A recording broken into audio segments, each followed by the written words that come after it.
Vos aliments sont-ils vraiment sûrs? Thème de la Journée mondiale de la santé, journée qui sera célébrée demain mardi 7 avril. Le gouvernement ivoirien insiste sur la sécurité sanitaire des aliments. Retour dans ce 13h sur la Pâque, la résurrection de Jésus-Christ. Les prières en Côte d'Ivoire ont porté pour la plupart sur la réconciliation et la paix. D'autres temps forts dans quelques instants. On en sait plus sur les causes du crash de l'avion Air Algérie au Mali qui avait causé la mort de 116 personnes en 2014. Une erreur humaine serait à l'origine de ce crash. Bonjour à tous. Les aliments insalubres sont à l'origine de 2 millions de décès par an, dont de nombreux enfants dans le monde. Alors, demain, 7 avril, journée de la santé, tout le monde est invité à améliorer la sécurité sanitaire des aliments. Le gouvernement ivoirien, lui, insiste là-dessus. La sécurité sanitaire des aliments est une responsabilité partagée. On fait le point avec Marie-Laure Magnécé et Victorien Ngwa. À l'instar des autres pays du monde, la Côte d'Ivoire célèbre la 67e journée mondiale de la santé. L'édition 2015 a pour thème la sécurité sanitaire des aliments. Selon l'Organisation mondiale de la santé, près de 2 millions de décès sont dus à la consommation des aliments de mauvaise qualité dans le monde. Le gouvernement ivoirien réitère ses actions pour la sécurité alimentaire. La Côte d'Ivoire a mis en place un système d'alerte et de surveillance et mène des actions d'envergure pour assurer une meilleure protection de ces populations.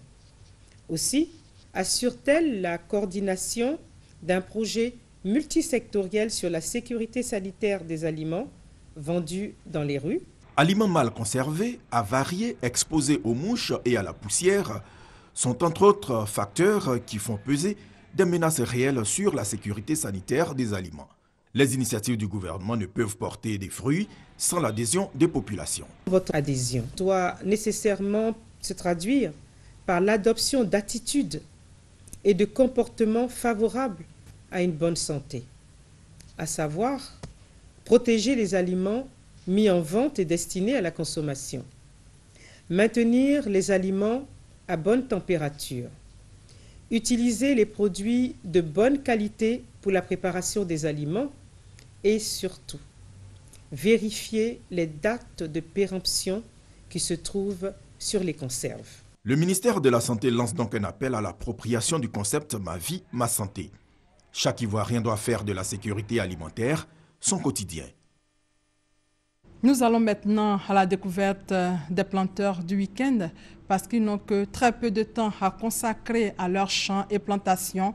Ces planteurs sont des fonctionnaires ou salariés du privé, des jeunes Ivoiriens qui font de l'agriculture leur activité secondaire et donc leur seconde source de revenus. Comment arrivent-ils à gérer leurs différentes activités? Suivons ce reportage de Jean-Luc Gbangbo qui était avec eux au champ. Comme tous les week-ends avant de prendre la route de Soukoukro à Sekensi où se trouve sa plantation, Francis Beignet Ndoba vient prendre conseil auprès de son encadreur. C'est d'abord par passion qu'il est venu à l'agriculture. Mais contrairement à nombre de jeunes salariés, plus portés vers les cultures pérennes que sont les VA ou le palmier à huile, c'est plutôt vers le vivrier que Francis s'est orienté. Plus précisément, le piment bec d'oiseau. Il faut dire que ce piment-là, c'est un piment qui remporte beaucoup d'argent. La preuve en est que la première cueillette, ça m'a donné vraiment une somme colossale. Dans la première récolte, il y a eu 1,5 tonne. Ça me fait 2 millions quelque chose. Gestionnaire de stock dans une entreprise en zone industrielle de Yopougon, il arrive à concilier les deux activités. J'organise mon temps. C'est-à-dire les jours ouvrables, je suis au service. Mais les week-ends, disons le samedi, souvent même c'est à partir du vendredi, les vendredis soirs, je vais même me coucher ici avec mon jeune frère qui s'occupe de la plantation. On vient, on fait les activités, peut-être dimanche, je rentre. 2 ans qu'il cultive le piment bec d'oiseau et le jeune homme nourrit déjà de grandes ambitions. Nous sommes à la recherche d'un site plus grand que ça. Je compte étendre, faire au moins 4 hectares, 5 hectares. Pourquoi pas même 10 hectares. André Saïbou Kessé, lui, est instituteur. Mais depuis 2006, il a couplé cette activité avec l'éviaculture. Il y a des semaines, je passe ce matin, je descends à 13h. Et de 13h jusqu'à 18h, je suis libre. Donc je profite de ce petit temps pour venir contrôler les choses et puis repartir. Les 2 jours de week-end, samedi, toute la journée, je suis au champ. Dimanche, après le culte, bon, je fais mes fiches. Et lundi matin, je suis en classe. S'il avoue que l'agriculture a changé sa vie, André Saïgbou n'est pas encore prêt à démissionner de son poste d'instituteur. Ça ne sera pas facile pour moi de démissionner rapidement. Et surtout que j'ai le temps pour travailler, pour suivre les deux à la fois, sans aucun problème. Donc, je suis les deux à la fois. Lorsque je verrai que du côté de ma profession, au niveau de l'État, ça me coince, je peux démissionner et puis rentrer ici. Trajectoire différente pour ces deux jeunes Ivoiriens, mais mêmes difficultés et mêmes attentes, notamment vis-à-vis du Sahara, le salon de l'agriculture et des ressources animales d'Abidjan. Des décisions fortes en faveur du monde paysan, trop souvent laissées pour compte, alors qu'il a longtemps été le socle du développement de la Côte d'Ivoire. C'était un élément proposé par le service économie de la rédaction dans le cadre du Sahara. La journée d'aujourd'hui est dédiée aux produits agricoles et animaliers du Mali. Hier, au Salon de l'agriculture et des ressources animales, une journée spéciale aux couleurs de la PAC et c'était avec les producteurs de chocolat. Francis Boifo pour plus de détails. Sahara 2015. Une partie du stand café-cacao transformé en champ de cacao, de séchage, de la ferve et de dégustation du chocolat. Le temps pour le conseil café-cacao de fêter la résurrection du Christ avec des enfants et des visiteurs. Nous voulons que notre stand soit un stand ludique, mais aussi un stand instructif, ouvert à tout le public pour venir voir à quoi ressemble un champ de cacao, mais à quoi ressemble une fève fermentée de cacao et même des grains de café, parce qu'il y a des gens qui nous ont dit, madame, on vient du Sénégal, on vient du Maroc, on n'avait jamais vu une cabosse de cacao. Des enfants dégustant pour la première fois le chocolat, d'autres s'instruisant sur le processus de transformation du cacao en chocolat et les lois liées au secteur café et cacao, le tout dans une ambiance de fête. Je suis heureuse et fière d'être venue au Sahara 2015. Nous avons mangé du chocolat, nous avons connu beaucoup de choses sur le cacao. Je suis heureux de voir là-bas que j'ai écrit non à la sport au travail des enfants. Je suis heureux que mon père ne m'a pas maltraité comme cela. Je suis heureux d'avoir mangé le chocolat ivoirien. Les ministres de l'Agriculture, des Ressources animales et halieutiques saluent l'initiative du Conseil Café-Cacao et tirent des enseignements. Le prochain défi pour le Conseil du Café-Cacao, c'est de contribuer à la promotion du cacao à travers le monde et essayer surtout de regarder vers les nouveaux marchés, notamment les marchés des pays émergents et même l'Afrique qui commence à être un pays qui est capable d'avoir une classe moyenne qui peut accéder aux produits du chocolat. Ce dimanche, jour de Pâques, le Sahara a enregistré la visite des touristes et des hommes d'affaires. Tous partagés entre curiosité, distraction, information et recherche de partenariat. Pâques aux couleurs de la culture pour joindre l'utile à l'agréable. À Pricro, l'Agence pour la promotion des arts et cultures Anneau a initié un festival culturel. Plusieurs danses et chants du terroir Anneau ont édifié le public, composé en majorité de jeunes. Reportage Walter Hamadou Ouattara et Charles Tatou. Pricro, dans la région d'Ifou, les festivités de Pâques 2015 ont été marquées par la première édition du Festival des Arts et Cultures Anneau. C'est l'espace Alassane Ouattara qui a abrité cet événement. Plusieurs danses et chants du terroir Anneau ont gratifié le public de leurs prestations. Le président du comité d'organisation, Nguessan Kofi Félix, et le parrain de ce festival, Adi Isaac, tous fils de la localité, ont exposé sur les objectifs visés par cette initiative de l'APACA, Agence pour la promotion des arts et cultures Anneau. Ce sont, entre autres, la promotion de la tradition Anneau dans toute sa diversité et le renforcement des liens entre les filles et fils du département. La chefferie traditionnelle, par la voix de Nana Katema et Marie-Thérèse Sibaï-Guédé, préfet du département de Pricro, exhorte les promoteurs à œuvrer pour la pérennisation de cette initiative. Les cadres de la région sont invités à unir leurs forces autour de cette action culturelle. Pâques étant une période de retrouvailles, une campagne de sensibilisation contre le VIH-Sida effectuée par l'organisation non gouvernementale Monsowonu a ponctué les activités dans la soirée. La fête de Pâques ou Pakinou en Pays Baoulé est l'occasion pour les filles et fils des villages de se retrouver afin de parler développement. À Takra Mangouakro, le ministre Nyamiakona a invité les cadres à s'unir pour le développement de cette localité. Reportage Marie Akobi, commentaire Chatato. Takra Mangouakro, village de plus de 3000 âmes situé dans la commune de Botro, veut sortir de sa léthargie. Les cadres de ce village ont décidé d'entreprendre une action relative au développement et à la promotion de la culture. Il s'agit de la pose de la première pierre d'un centre culturel. Pour Loukou Kwadjo, président de la mutuelle pour le développement de Mangouakro, 2015 représente l'amorce du développement de Takra Mangouakro. Nous avons beaucoup de projets. Nous lançons un appel aux autorités pour qu'ils nous viennent en aide parce que nous avons beaucoup de problèmes au niveau du village. Par exemple, l'eau. Le ministre de l'Enseignement supérieur et de la Recherche scientifique, Nyamiakona, cadre de la région, a salué cette initiative et a encouragé ses frères cadres à mener aussi des actions en faveur de l'éducation des enfants. À cet effet, il a offert 10 tonnes de ciment pour la construction de 3 salles de classe. Il y a une école primaire de 3 classes. Il faut que très rapidement, peut-être à l'occasion de Pakinou de l'année prochaine, nous devons pouvoir faire aussi cette cérémonie pour fêter la 6e classe de l'école primaire. Parce que l'école, c'est ce qu'il y a de plus important. Le parrain de la cérémonie, Bleka Ferdinand, président du Bureau international de Afrique Japan Africa Asia, a exhorté les populations à un changement de mentalité, gage du développement de leur localité. Ils veulent se développer et ils ne veulent pas avoir le comportement qui amène le développement. Le développement, ce n'est pas une déclaration. Le développement, c'est un vécu. Takra Mangouakro rencontre d'énormes difficultés, notamment le manque d'électricité, de centres de santé, d'écoles et d'eau courante. La Pâques, c'est culturel, c'est aussi l'occasion de parler développement, mais c'est surtout religieux. C'est la résurrection de Jésus-Christ. Donc, à l'église du christianisme céleste, les fidèles ont célébré la Pâques. Le supérieur évangéliste Canon Luc a exhorté les chrétiens au pardon et à la réconciliation et à la paix. Et c'était à la paroisse Saint-Gabriel dans la commune d'Abobo. Les fidèles de l'église du christianisme céleste viennent aussi d'organiser dans la ville de San Pedro une journée de purification de la Côte d'Ivoire. Cette activité est dédiée à la paix et à la cohésion sociale dans le pays. Commentaire, Thérèse Tapeyoboué.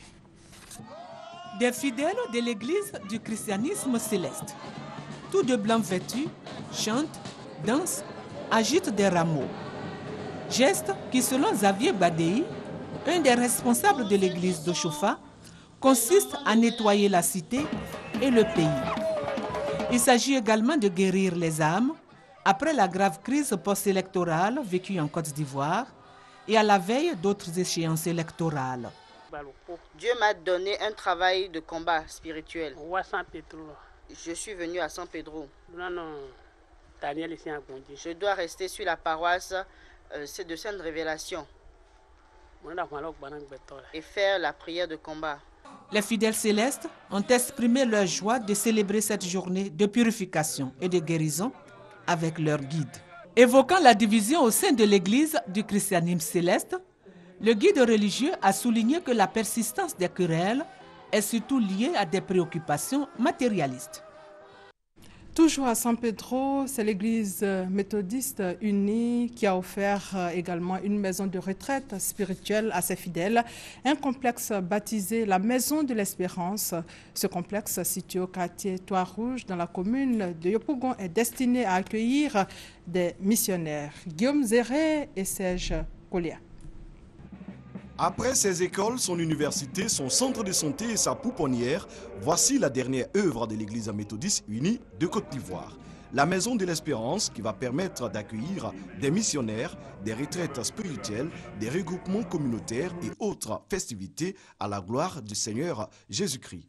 Sa construction répond au respect de l'un des piliers qui fonde cette église, à savoir l'évangélisation par les actes et les œuvres.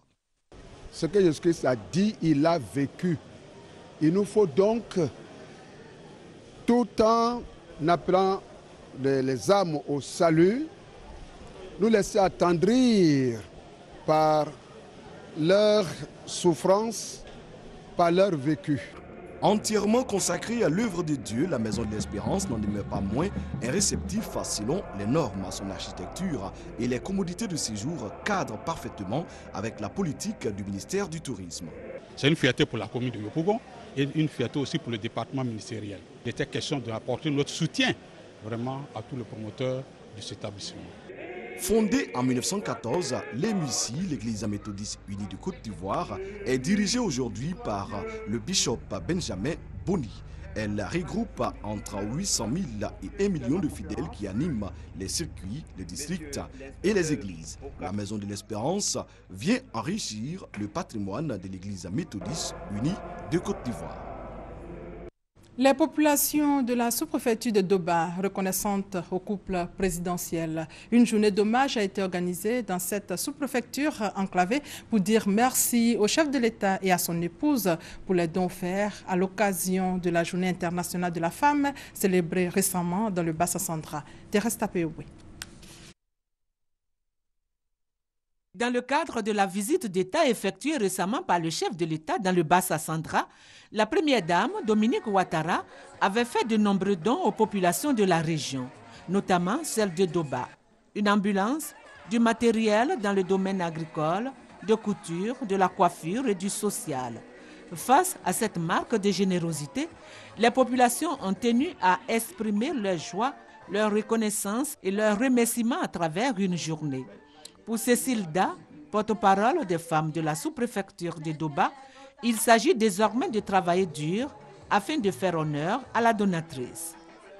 Clé Tagnon, président du comité de gestion de la sous-préfecture, a affirmé pour sa part que Doba amorce son développement grâce au président Alassane Ouattara. Plus de 6 milliards annoncés lors de la visite d'État et l'électrification a déjà démarré. Le sous-préfet Alex Arlenguessa, qui a acheminé les dons aux populations, a demandé à celles-ci de s'en souvenir le moment venu. La sous-préfecture de Doba est une zone productrice de café et de cacao. Elle produit plus de 60 000 tonnes de cacao. Malheureusement, cette localité est confrontée à un manque véritable de voirie et d'électrification. 2 ambulances médicalisées pour les populations du district autonome de Yamoussoukro, un don fait par le consul honoraire de Lyon en France. Ce don vient soulager les populations. C'est Fora Zegui et Ami Sissoko pour plus de détails. Bonne nouvelle pour les populations de Yamoussoukro. 2 ambulances médicalisées ont été offertes à la municipalité par Roland Roux de Chavannes, consul de Côte d'Ivoire à Lyon en France. J'essaie d'apporter aux populations, et singulièrement celles de Yamoussoukro, une aide, et tout particulièrement aux mères et aux enfants. Nous allons continuer cet engagement.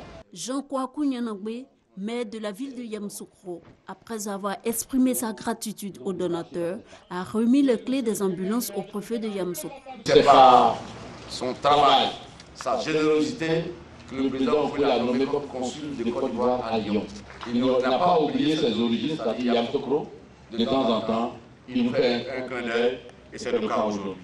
Les recevoir est un fait, les entretenir, les pérenniser, les rendre utiles aux populations pour qui c'est destiné, c'est le défi que nous ne devons pas perdre de vue. Roland Roux de Chavannes promet 2 autres ambulances médicalisées et un véhicule d'intervention contre les incendies dans les mois à venir. En guise de remerciement, une rue du quartier 227 logements a été baptisée avenue Roland Roux de Chavannes. La Société nationale ivoirienne de géatrie a pour but d'aider les populations à mieux préparer leur vieillesse et améliorer leurs conditions de vie. Cette société lance son 6e congrès scientifique. Les détails avec Eric Goré et Alvor Hassa.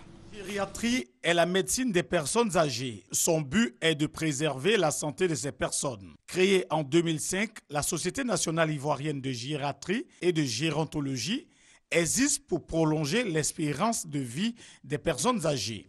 Le constat est que l'espérance de vie en Côte d'Ivoire est écourtée autour de la 50aine.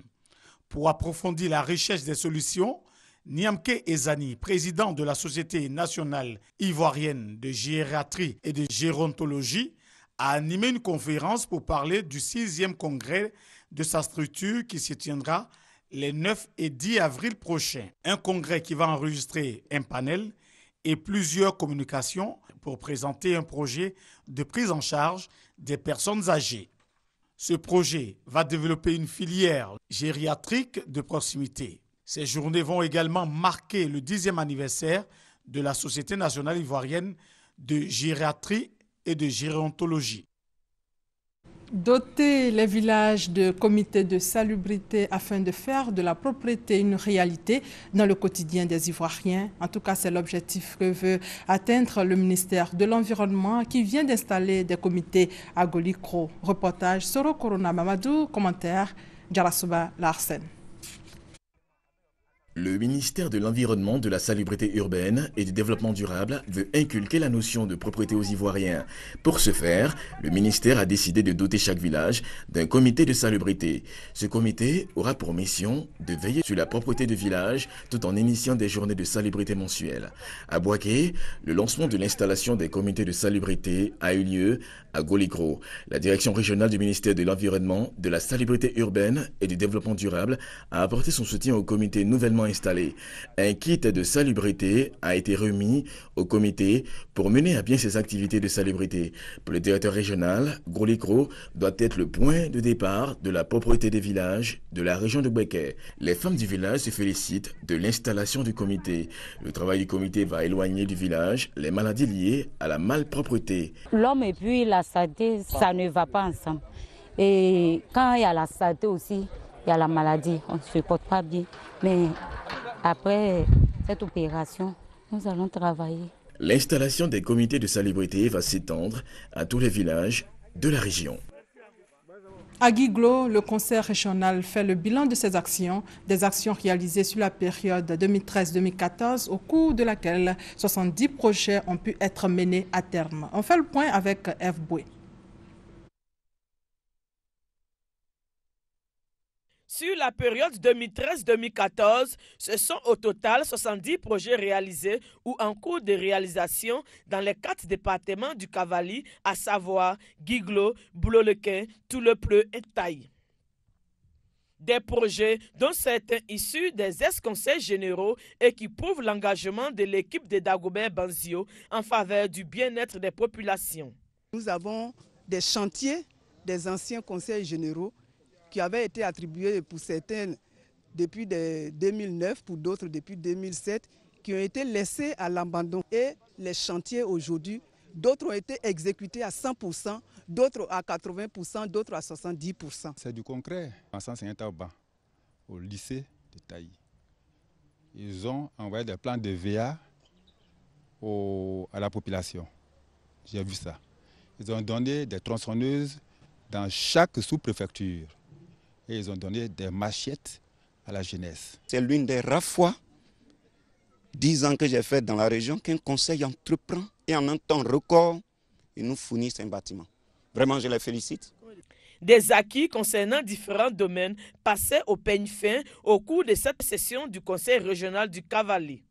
Il s'agit donc des projets de développement que nous avons initiés. On a un projet de viaculture pour aider les jeunes et ceux qui le veulent à faire 1000 hectares. Mais en même temps, il y a le projet café et faire le point aussi de tout ce que nous avons distribué comme équipement, que ce soit dans le domaine du sport, dans le domaine de la santé et dans le domaine de l'éducation. Le conseil régional est donc à l'œuvre. Et pour mieux affronter les prochains défis de développement, le siège sera bientôt doté de nouvelles salles et d'une radio régionale. Dans la région du Béké, intéressons-nous à ce concours culinaire dénommé Grand Prix à Loukonan de la meilleure cuisine du terroir de Béké. L'objectif est de faire la promotion de la cuisine du terroir. La 2e édition de cette compétition est lancée. Reportage Ouattara Djeneba, commentaire Kader Sogodogo. La direction régionale du tourisme de Béké veut valoriser la cuisine du terroir baoulé. Pour atteindre cet objectif, cette direction initie depuis 2014 un concours culinaire dénommé Grand Prix à Loukonan de la meilleure cuisine du terroir de Béké. Un concours qui met en compétition les tenanciers de maquis ou de restaurants des départements de Gbeke. La deuxième édition de ce grand concours régional vient d'être lancée. Un concours culinaire à Boaké parce qu'il faut faire de la cuisine du terroir un produit d'appel. Il faut pouvoir se déplacer pour venir à Boaké à cause de la cuisine.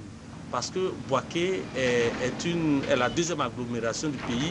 Mais Boaké aussi renferme des tenancières de renom et qui savent faire des mets vraiment qui puissent attirer des visiteurs et des touristes à Boaké et dans toute la région. Diaby Mamadou Lamine, collaborateur du parrain Aloukouna, dont le prix porte le nom, a traduit ses encouragements aux initiateurs.